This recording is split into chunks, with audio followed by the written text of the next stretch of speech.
അനന്തപുരി തറവാട്ടിലെ സംഭവ ബഹുലമായ ഒരു ദിവസം അവസാനിച്ച് നന്ദു ചടങ്ങെല്ലാം കഴിഞ്ഞ് വീട്ടിലേക്ക് തിരിച്ചെത്തിയതിനു ശേഷം നന്ദുവിന് പക്ഷെ വിശ്രമിക്കാനൊന്നും സമയമുണ്ടായിരുന്നില്ല. മനസ്സ് നിറയെ വരാൻ പോകുന്ന വലിയൊരു പോരാട്ടത്തിന്റെ ചിന്തകളായിരുന്നു. വീട്ടുകാരെല്ലാവരും ജാനകിക്ക് വന്ന മാറ്റത്തെക്കുറിച്ചും അവർക്കുണ്ടായ പശ്ചാത്താപത്തെക്കുറിച്ചൊക്കെ സംസാരിച്ചു കൊണ്ടിരുന്നു. ജാനകിക്ക് അനാമികയെ വിശ്വസിച്ചതിലുള്ള കുറ്റബോധം ഉണ്ടായിരുന്നു. തന്നോട് വളരെ സ്നേഹത്തോടെയാണ് അവർ പെരുമാറിയതെന്നും നന്ദു വീട്ടുകാരോട് പറഞ്ഞു. എന്നാൽ നന്ദുവിന്റെ അമ്മ കനകദുർഗക്ക് അതൊട്ടും തന്നെ ഉൾക്കൊള്ളാൻ കഴിയുമായിരുന്നില്ല. അവർക്ക് എന്ത് മാറ്റം വന്നാലും നമുക്കതൊരു മാറ്റമല്ല. അനിയെ ഇനി നീ വിവാഹം കഴിക്കുമെന്ന് സ്വപ്നം കാണണ്ട, കനകദുർഗ തറപ്പിച്ച് പറയുന്നുണ്ട്. അമ്മയുടെ വാക്കുകൾക്ക് മറുപടി പറയാൻ നിൽക്കാതെ ഉള്ളിൽ ഉറച്ച തീരുമാനങ്ങളുമായി നന്ദു തന്റെ മുറിയിലേക്ക് നടന്നു. മുറിയിലെത്തിയ നന്ദു യൂണിഫോമിലേക്ക് മാറി. ഒരു പോലീസ് ഓഫീസറുടെ ഗൗരവത്തോടെ തന്റെ അടുത്ത ദൗത്യത്തിലേക്ക് കടന്നു. അത് സ്വന്തം ചേച്ചിയുടെ ഭർത്താവായ അബിക്കെതിരെയുള്ള നീക്കമായിരുന്നു. വികാരങ്ങൾക്കും ബന്ധങ്ങൾക്കും അപ്പുറം നിയമവും നീതിയും നടപ്പിലാക്കുന്ന ഒരു ഉദ്യോഗസ്ഥയുടെ നിശ്ചയദാർഢ്യം അവളുടെ കണ്ണുകളിൽ ജ്വലിച്ചു. അബിയെ നിയമത്തിന് മുന്നിൽ കൊണ്ടുവരാൻ വെറും ആരോപണങ്ങൾ മാത്രം പോരെന്നും ശക്തമായ തെളിവ് വേണമെന്നും നന്ദുവിന് അറിയാമായിരുന്നു. അവൾ അതിനായുള്ള അന്വേഷണം ആരംഭിച്ചു. അബിയുടെ കോൾ റെക്കോർഡുകൾ അവൾ വിശദമായി പരിശോധിച്ചു. ഓരോ നമ്പറുകളും സംഭാഷണങ്ങളുടെ സമയദൈർഘ്യവും അവൾ കുറിച്ചെടുത്തു. സ്വർണ്ണക്കടത്തുകാരുമായും സ്വർണ്ണപ്പണിക്കാരുമായും അബി നടത്തിയ ഗൂഢാലോചനകളുടെ ചുരുളുകൾ അഴിയാൻ തുടങ്ങി. അനന്തപുരി ബ്രാൻഡിന്റെ പേരിൽ വിറ്റിരുന്ന സ്വർണത്തിന്റെ ഉറവിടം അവൾ കണ്ടെത്തി.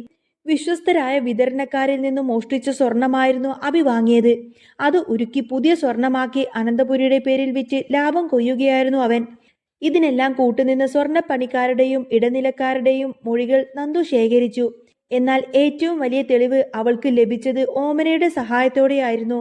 അനഘയെ കൊല്ലാൻ ശ്രമിച്ചതിന്റെ CCTV ദൃശ്യങ്ങൾ. ആ ദൃശ്യങ്ങൾ അബിയുടെ ക്രൂര മുഖഭാവം വ്യക്തമായിരുന്നു. എല്ലാ തെളിവുകളും ഒരു ഫയലിലാക്കി അവൾ ആദർശിനെ വിളിച്ചു. കാര്യങ്ങളെല്ലാം വിശദീകരിച്ചപ്പോൾ നിയമ നടപടികളുമായി മുന്നോട്ടു പോവാൻ ആദർശ് പൂർണ്ണ പിന്തുണ നൽകി. മുത്തശ്ശനെയും മുത്തശ്ശിയേക്ക് വിവരങ്ങൾ അറിയിച്ചതിനു ശേഷം അറസ്റ്റ് വാറന്റുമായി നന്ദുവും സംഘവും അനന്തപുരിയിലേക്ക് പുറപ്പെട്ടു. അനന്തപുരി തറവാട്ടിൽ എല്ലാവരും ഒത്തുകൂടിയിരിക്കുന്ന സമയം അപ്രതീക്ഷിതമായി പോലീസ് ജീപ്പ് മുറ്റത്തേക്ക് വന്നു നിന്നു. നന്ദുവും സംഘവും അകത്തേക്ക് കയറി വന്നപ്പോൾ എല്ലാവരും ഒന്ന് അമ്പരന്നു. എന്താ നന്ദു, എന്തിനാ പോലീസ്? മുത്തശ്ശൻ ചോദിച്ചു. മുത്തശ്ശ, നമ്മുടെ സ്ഥാപനത്തിൽ നടന്ന സ്വർണ്ണക്കടത്തിന്റെ സൂത്രധാരനെ പിടികൂടാൻ വന്നതാണ് ഞാന്, നന്ദു ഉറച്ച ശബ്ദത്തിൽ പറഞ്ഞു. ആരാണാ ചതിയൻ? മുത്തശ്ശന്റെ ചോദ്യത്തിന് നന്ദുവിന്റെ മറുപടി അവിടെ കൂടിയിരിക്കുന്നവരിൽ ഒരു ഇടിമിന്നൽ പോലെയാണ് പതിച്ചത്. അത് മറ്റാരുമല്ല മുത്തശ്ശ, ഇവിടുത്തെ അബി തന്നെയാണ്. അത് കേട്ട് അബി ഞെട്ടിത്തരിച്ചു. ജലജയും നവ്യയും വിശ്വസിക്കാനാവാതെ നന്ദുവിനെ തന്നെ നോക്കി.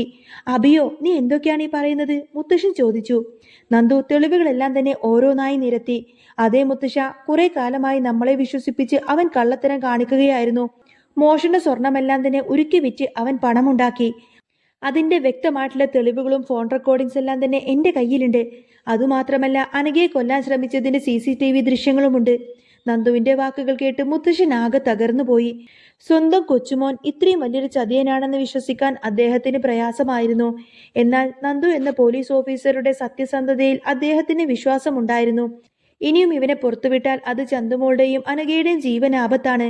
എന്തിന്, എന്റെ ചേച്ചിയുടെയും കുഞ്ഞിന്റെയും ഭാവിക്ക് പോലും ഇവൻ ഭീഷണിയാണ്, നന്ദു പറഞ്ഞു നിർത്തി.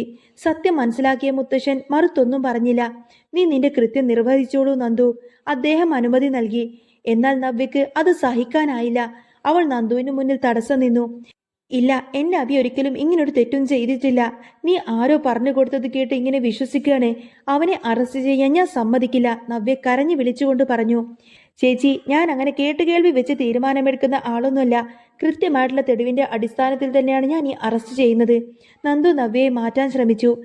ജലജയും നന്ദുവിനെ അധിക്ഷേപിക്കാൻ തുടങ്ങി. നീ എന്റെ മകനെ കൊടുക്കാൻ മനഃപൂർവ്വം കെട്ടിച്ചമച്ച കേസാണിതെല്ലാം. നിന്നെ ഞാൻ വെറുതെ വിടില്ലടി, ജലജ ദേഷ്യപ്പെട്ട് പറഞ്ഞു. അതെ, ഞാൻ ഒരു SI ആണ്. ആ ബഹുമാനം തന്നില്ലെങ്കിൽ കൃത്യനിർവഹണം തടസ്സപ്പെടുത്തുന്നതിന് നിങ്ങളെ ഞാൻ അറസ്റ്റ് ചെയ്ത് കൊണ്ടുപോകും. നന്ദുവിന്റെ മറുപടിയിൽ ജലജ ഒന്ന് പതറി. മുത്തശ്ശൻ നവ്യയെ സമാധാനിപ്പിക്കാൻ ശ്രമിച്ചു. മോളെ നന്ദു, നിന്റെ അനിയത്തിയാണ് അവൾ. വെറുതെ അവളൊരു കാര്യമൊന്നും ചെയ്യില്ല.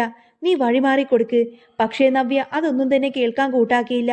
നന്ദു ബലം പ്രയോഗിച്ച് തന്നെ അബിയെ വലിച്ചഴിച്ച് അബിയുടെ കാറിലേക്ക് പിടിച്ചുകൊണ്ട് അങ്ങോട്ടേക്ക് പോകുമ്പോൾ നവ്യ അലമുറയിട്ട് കരഞ്ഞ് പിന്നാലെ ഓടി.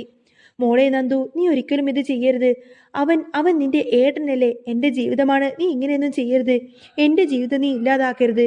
നവ്യയുടെ കരച്ചിൽ കണ്ടിട്ടും നന്ദുവിന്റെ മനസ്സിലകിയില്ല. നിയമത്തിന് മുന്നിൽ എനിക്ക് ചേച്ചിയോ അനിയത്തിയോ ഒന്നുമില്ല. തെറ്റ് ചെയ്തത് ആരാണെങ്കിലും ഞാൻ ശിക്ഷിക്കും. നന്ദു അബിയെ ജീപ്പിലേക്ക് തള്ളിക്കയറ്റി. ജീപ്പ് സ്റ്റേഷനിലേക്ക് പാഞ്ഞുപോയി. പൊടിപടലങ്ങൾക്കിടയിൽ തകർന്നു പോയ നവ്യയെ നോക്കി വീട്ടുകാരെല്ലാം നിസ്സഹായയായി നിന്നു. സ്റ്റേഷനിലേക്ക് എത്തിയ നന്ദു അബിയോട് യാതൊരുവിധ ദാക്ഷിണ്യവും കാണിച്ചില്ല. ലോക്കപ്പിൽ വെച്ച് അവൻ അവളെ ചോദ്യം ചെയ്തു. ഓരോ ചോദ്യത്തിനും മറുപടിയായി കിട്ടിയത് മൗനമായിരുന്നപ്പോൾ പോലീസ് മുറ തന്നെ അവൾക്ക് പ്രയോഗിക്കേണ്ടി വന്നു. അനഘയോട് ചെയ്ത ക്രൂരതകൾക്കും ചേച്ചിയുടെ ജീവിതം നശിപ്പിച്ചതിനും സ്ഥാപനത്തെ വഞ്ചിച്ചതിനുമുള്ള കണക്ക് ഓരോ അടിയായും അബിയുടെ ശരീരത്തിൽ പതിഞ്ഞു. സ്ഥാപനത്തെ വഞ്ചിച്ചതിനുമുള്ള കണക്കുകൾ ഓരോ അടിയായിട്ട് അബിയുടെ ശരീരത്തിൽ പതിഞ്ഞു. ഈ സമയം സ്റ്റേഷനിലേക്ക് ഓടിക്കിതച്ചെത്തിയ നവ്യ കാണുന്നത് നന്ദു അബിയിട്ട് മർദ്ദിക്കുന്നതാണ്. നവ്യക്ക് അത് കണ്ടിട്ട് ഒട്ടും തന്നെ സഹിക്കാൻ കഴിഞ്ഞില്ല. നന്ദു, നിർത്തടി, നീ എന്താ ഈ കാണിക്കുന്നത്? ഇത് നിന്റെ ചേച്ചിയുടെ ഭർത്താവാണെന്ന് നീ മറന്നോ? എന്റെ കുഞ്ഞിന്റെ അച്ഛനല്ലേ അവൻ? നവ്യ അഴിക്കുള്ളിലൂടെ കൈ നീട്ടി കരഞ്ഞുകൊണ്ട് പറഞ്ഞു. നന്ദു ലാത്തി താഴ്ത്തി. ഇതൊക്കെ പോലീസ് മുറയാണ് ചേച്ചി. കുറ്റം സമ്മതിക്കാൻ വേറെ വഴിയൊന്നുമില്ല എന്ന് പറഞ്ഞ് അവൾ പുറത്തേക്ക് പോയി. നന്ദു പോയ തക്കം നോക്കി അബി അഭിനയം തുടങ്ങി. അവൻ അവശനായി അഭിനയിച്ചുകൊണ്ട് തന്നെ നവ്യയുടെ കൈകളിലേക്ക് പിടിച്ചു. നവ്യേ, നീ പോയതിനു ശേഷം ഒരു ഇത്തിരി വെള്ളം പോലും ഇവരെനിക്ക് തന്നിട്ടില്ല. മരുന്ന് ചോദിച്ചിട്ടും തന്നിട്ടില്ല. ബാത്റൂമിൽ പോവാൻ പോലും സമ്മതിക്കുന്നില്ല. എന്നെ ആകെ അടിച്ചു കൊല്ലാറാക്കി. അബിയുടെ കള്ളക്കണ്ണീര് കണ്ടിട്ട് നവ്യയുടെ ഉള്ളുരുകി. സത്യമായിട്ടും ഞാൻ ഒരു തെറ്റും ചെയ്തിട്ടില്ല നവ്യേ. ഇതെല്ലാം ആദർശേട്ടൻ ചെയ്തതാണ്. എന്നെ കൊടുക്കാൻ വേണ്ടി നന്ദുവും ആദർശേട്ടനും കൂടി ഉണ്ടാക്കിയ കള്ളക്കഥയാണിത്. നീ ഇതൊരിക്കലും വിശ്വസിക്കരുത്. എന്റെ വാക്ക് നീ വിശ്വസിക്കണം. അബി തന്ത്രപൂർവ്വം നവ്യയുടെ മനസ്സിൽ വിഷം കുത്തിവെച്ചു. ആദർശിനെ രക്ഷിക്കാൻ വേണ്ടി തന്നെ ബലിയാടാക്കുകയാണെന്ന് അവൻ സമർത്ഥിച്ചു. പാവം നവ്യ ഭർത്താവിനെ അന്ധമായി വിശ്വസിച്ച് പോലീസുകാർക്കെതിരെ തിരിഞ്ഞു. നിങ്ങൾക്കൊക്കെ മനസാക്ഷിയുണ്ടോ? ഒരാൾക്ക് വെള്ളം പോലും കൊടുക്കാതെ ഇങ്ങനെ ഇട്ട് പീഡിപ്പിക്കാൻ നിങ്ങൾക്ക് എങ്ങനെ തോന്നി? നവ്യ ഡ്യൂട്ടിയിലായിരിക്കുന്ന പോലീസുകാരോടൊക്കെ തട്ടിക്കയറി. മാഡം, ഞങ്ങൾ വെള്ളം കൊണ്ടുവന്നതാണ്. പുള്ളി തന്നെയാണ് വേണ്ടെന്ന് പറഞ്ഞത്. SI മാഡം ഭക്ഷണം കൊടുക്കാൻ ഏർപ്പാട് ചെയ്തിട്ടുണ്ട്, പോലീസുകാർ പറഞ്ഞു. പക്ഷേ നവ്യ അതൊന്നും തന്നെ വിശ്വസിച്ചില്ല. എനിക്കറിയാം എൻ്റെ അനിയത്തിയെ. അവൾ പറഞ്ഞിട്ടാണ് നിങ്ങൾ ഇങ്ങനെയൊക്കെ ചെയ്യുന്നതും എനിക്കറിയാം. തിരിച്ചെത്തിയ നന്ദുവിനോട് നവ്യ പൊട്ടിത്തെറിച്ചു. നീ എന്തിനാ എൻ്റെ ഭർത്താവിനെ ഇങ്ങനെ കൊല്ലാൻ തീരുമാനിച്ചിരിക്കുന്നത്? ആദർശേട്ടനെ രക്ഷിക്കാൻ വേണ്ടിയിട്ടല്ലേ നീ ഇങ്ങനെ നാടകമൊക്കെ കളിക്കുന്നത്? എനിക്കെല്ലാം മനസ്സിലായി നന്ദു. നന്ദു അപ്പോഴും നവ്യയെ സത്യാവസ്ഥ ബോധ്യപ്പെടുത്താൻ വേണ്ടി ശ്രമിച്ചു. ചേച്ചി, ഇവൻ പറയുന്നതൊന്നും ചേച്ചി വിശ്വസിക്കരുത്. ഇവൻ പെരും കള്ളനാണ്. നാളെ കോടതിയിൽ വരുമ്പോൾ ചേച്ചിക്ക് എല്ലാ സത്യവും ബോധ്യപ്പെടും. ഇവന് ജാമ്യം പോലും കിട്ടാത്ത വകുപ്പാണ് ചേച്ചി. അന്നേരം നവ്യ പറഞ്ഞിട്ട്, ഇനി ഇവന്റെ കാര്യമൊന്നും നീ നോക്കണ്ട, ഞാൻ നോക്കിക്കോളാം. ഏറ്റവും വലിയ വക്കീലിനെ വെച്ച് എൻ്റെ അബയെ ഞാൻ പുറത്തിറക്കും. അന്ന് നീയും നിന്റെ ആദർശേട്ടനും അനുഭവിക്കും. അങ്ങനെ നന്ദുവിനെ വെല്ലുവിളിച്ചുകൊണ്ട് തന്നെ നവ്യ അവിടെ നിന്നും ഇറങ്ങിപ്പോയി. സ്റ്റേഷനിൽ നിന്നും ഇറങ്ങിയ നവ്യ നേരെ പോയത് നന്ദുവിന്റെ വീട്ടിലേക്കാണ്. അവിടെ ചെന്ന് അച്ഛനും അമ്മയും നയനയും എല്ലാവരും ഉണ്ടായിരുന്നു. തന്റെ ഭർത്താവിനെ ജയിലിലടച്ചതിൽ കൂട്ടുനിന്നതിന് അവൾ എല്ലാവരോടും കലഹിച്ചു. നിങ്ങൾക്കെല്ലാവർക്കും ഇപ്പൊ സന്തോഷായില്ലേ? എന്റെ ജീവിതം തകർത്തപ്പോ ഇപ്പൊ എല്ലാവർക്കും സമാധാനമായില്ലേ? ആദർശേട്ടന്റെ തെറ്റുകൾ മറക്കാൻ വേണ്ടിയിട്ട് എല്ലാവരും ചേർന്ന് എന്റെ അബിയെ ബലിയാടാക്കിയല്ലേ? നവ്യയുടെ വാക്കുകൾ ഗോവിന്ദനെയും കനകദുർഗയെയും ഒരുപോലെ വേദനിപ്പിച്ചു. മോളെ, തെളിവുകളെല്ലാം ഉള്ളതുകൊണ്ടാണ് നന്ദു അങ്ങനെ അവനെ അറസ്റ്റ് ചെയ്തത്. അബി തെറ്റുകാരനാണ്, ഗോവിന്ദൻ പറഞ്ഞു. വേണ്ട, എനിക്കിങ്ങനെ ഒരു അച്ഛനും അമ്മയും ആരും വേണ്ട. എനിക്കിങ്ങനെ ഒരു അച്ഛനും അമ്മയും അനിയത്തിമാരുമില്ല. ഞാൻ ഒറ്റക്ക് തന്നെ നിന്ന് പൊരുതും. എൻ്റെ അബിക്ക് വേണ്ടി ഞാൻ ഒറ്റക്ക് പൊരുതും. നവ്യ പൊട്ടിക്കരഞ്ഞുകൊണ്ട് അവിടെ നിന്നും ഇറങ്ങിപ്പോയി. തിരികെ വീണ്ടും സ്റ്റേഷനിലേക്ക് എത്തിയ നവ്യ അവശനായ അബിയെ കണ്ട് ആകെ തകർന്നുപോയി. നന്ദു പോയ ശേഷം താൻ അനുഭവിക്കുന്ന പീഡനങ്ങളെക്കുറിച്ച് അബി വീണ്ടും നുണകൾ പറഞ്ഞു കൊടുത്തു. നവ്യെ, എന്നെ എങ്ങനെയെങ്കിലും നീ ഇവിടെ നിന്നും ഇറക്കിത്തായോ, ഇല്ലെങ്കിൽ എല്ലാവരും ചേർന്ന് എന്നെ ഇവിടെ ഇട്ട് കൊല്ലും. അന്നേരം നവ്യ പറഞ്ഞിട്ട്, വിഷമിക്കേണ്ട അബിയേട്ടാ, ഞാൻ ഇറക്കും. ആരെതിർത്താലും ഞാൻ അബിയേട്ടന്റെ കൂടെ തന്നെ ഉണ്ടാവും. നവ്യ അബിക്ക് വാക്കുകൊടുത്തു. അബിക്കുള്ള ഭക്ഷണം പോലും നന്ദു നിഷേധിച്ചു എന്ന് നവ്യയെ തെറ്റിദ്ധരിപ്പിച്ചു. എന്നാൽ യഥാർത്ഥത്തിൽ നന്ദു അവന് ഭക്ഷണം എത്തിച്ചിരുന്നു. നവ്യയെ വൈകാരികമായി മുതലെടുക്കുകയായിരുന്നു അബിയുടെ ശ്രമം. അത് വിജയിക്കുകയും ചെയ്തു. സ്വന്തം അനിയത്തിയെ ശത്രുവായി കണ്ട് ചതിയനായ ഭർത്താവിനെ രക്ഷിക്കാൻ നവ്യ കച്ചകെട്ടി ഇറങ്ങി. നന്ദു പിന്നീട് സെല്ലിലെത്തിയ അബിയെ കണ്ടു. നീ ചേച്ചിയോട് എന്തൊക്കെയാടാ പറഞ്ഞു കൊടുത്തിരിക്കുന്നത്? ആദർശേട്ടനെ രക്ഷിക്കാൻ വേണ്ടിയിട്ടാണ് ഞാൻ നിന്നെ അറസ്റ്റ് ചെയ്തതെന്നോ? എടാ, നിനക്ക് നാണമില്ലേടാ? അബി പുച്ഛത്തോടെ ഒന്ന് ചിരിച്ചു. നീ എന്തൊക്കെ ചെയ്താലും നവ്യ എന്നെ വിശ്വസിക്കും. അവൾ വക്കീലിനെ വെച്ച് എന്നെ ഇറക്കും. പിന്നെ ഞാൻ കാണിച്ചു തരാൻ ഞാൻ ആരാന്നൊക്കെ. മോനെ, നീ വിചാരിക്കുന്നത് പോലെ അത്ര എളുപ്പമൊന്നുമല്ല കാര്യങ്ങൾ. അനഘയുടെ കാര്യം നാളെ ഞാൻ കോടതിയിൽ വിളിച്ചു പറയും. DNA ടെസ്റ്റ് റിസൾട്ട് പുറത്തു വന്നതോടുകൂടെ തന്നെ തീരാവുന്നതേയുള്ളൂ നിന്റെ ഈ അഹങ്കാരമൊക്കെ. സത്യം പുറത്തു വന്നാൽ കുറഞ്ഞത് 10 വർഷമെങ്കിലും നീ അകത്ത് കടക്കും. നന്ദുവിന്റെ താക്കീത് കേട്ട് അബിയുടെ മുഖം പെട്ടെന്ന് കറുത്തു. പിറ്റേന്ന് കോടതി പരിസരം ജനങ്ങളെ കൊണ്ട് നിറഞ്ഞിരുന്നു. നവ്യ ഏർപ്പാടാക്കിയ പ്രഗത്ഭരായ വക്കീല് അബിക്ക് വേണ്ടി വാദിക്കാൻ തയ്യാറായി നിന്നു. ജാമ്യം കിട്ടുമെന്ന പ്രതീക്ഷയിൽ നവ്യയും ജലജയും കാത്തുനിന്നു. കോടതി നടപടികൾ ആരംഭിച്ചു.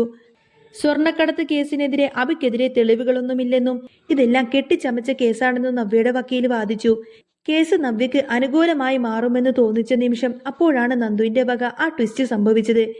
യുവർ ഓണർ, ഈ കേസിന്റെ നിർണായകമായ ഒരു സാക്ഷിയെ വിസ്തരിക്കാൻ അനുവാദം വേണം, പബ്ലിക് പ്രോസിക്യൂട്ടർ ആവശ്യപ്പെട്ടു. അനുവാദം കിട്ടിയതോടുകൂടെ തന്നെ അനഘ സാക്ഷിക്കൂട്ടിലെത്തി. കോടതി മുറി നിശബ്ദമായി. അനഘയെ കണ്ടതും അബിയുടെ മുഖമാകെ വിളറി. നവ്യ അത്ഭുതത്തോട് അവളെ തന്നെ നോക്കി നിന്നു.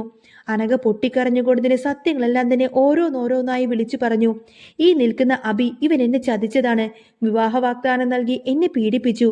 ഞാൻ ഗർഭിണിയാണെന്നറിഞ്ഞപ്പോൾ എന്നെ കൊല്ലാൻ ശ്രമിച്ചു. എന്റെ കുഞ്ഞിനെ ഇല്ലാതാക്കാൻ നോക്കി. അനഘയുടെ വാക്കുകളെല്ലാം തന്നെ കോടതി മുറിയിൽ മുഴങ്ങി. കള്ളം, ഇവൾ പറയുന്നതെല്ലാം തന്നെ പച്ച കള്ളമാണ്. നവ്യ അലറി വിളിച്ചുകൊണ്ട് പറഞ്ഞു. എന്റെ അഭിയേട്ടൻ ഒരിക്കലും അങ്ങനെ ചെയ്യുന്ന ഒരാളല്ല എന്നൊക്കെ പറയും. അപ്പോഴാണ് നന്ദു തന്റെ അവസാനത്തെ ആയുധം പുറത്തെടുത്തത്. യുവർ ഓണർ, അനഘയുടെ കുഞ്ഞിന്റെ പിതാവ് പ്രതിയായ അബി തന്നെയാണെന്ന് തെളിയിക്കുന്ന DNA പരിശോധനാ ഫലമാണിതെന്ന് സമർപ്പിക്കുന്നു. ആ രേഖ കോടതിക്ക് കൈമാറിയതിനു ശേഷം അബിയുടെ പതനം പൂർണ്ണമായി. നവ്യയുടെ വിശ്വാസത്തിന്റെ കോട്ടകൾ തകർന്നു വീണു. അവൾ തലയിൽ കൈവച്ച് കോടതി വരാന്തയിൽ കുഴഞ്ഞു നിന്നു. ഇത്രയും നാൾ താൻ വിശ്വസിച്ച, താൻ സ്നേഹിച്ച, ദൈവത്തെ പോലെ കണ്ട തന്റെ ഭർത്താവ് മൃഗത്തേക്കാൾ മോശമായ ഒരാളാണെന്ന സത്യം അവൾക്ക് താങ്ങാനായില്ല. ജഡ്ജി വിധി പ്രസ്താവിച്ചു.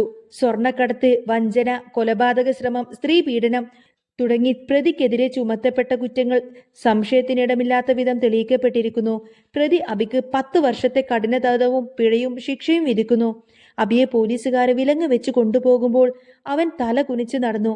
നവ്യ അവനെ ഒന്ന് നോക്കാൻ പോലും കൂട്ടാക്കിയില്ല.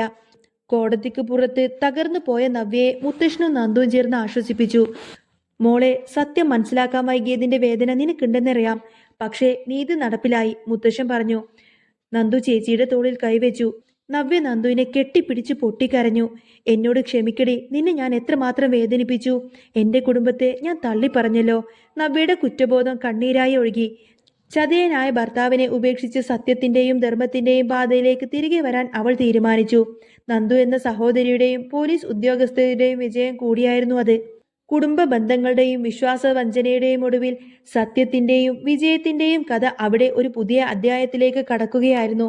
നവ്യയുടെ ജീവിതം ഇനി എങ്ങോട്ട് എന്ന ചോദ്യചിഹ്നം ബാക്കി നിൽക്കെ തെറ്റ് ചെയ്തവർ ശിക്ഷിക്കപ്പെടണമെന്ന പാഠം ആ കോടതി വിധിയിലൂടെ ഒരിക്കൽ കൂടി ഉറപ്പിക്കപ്പെട്ടു.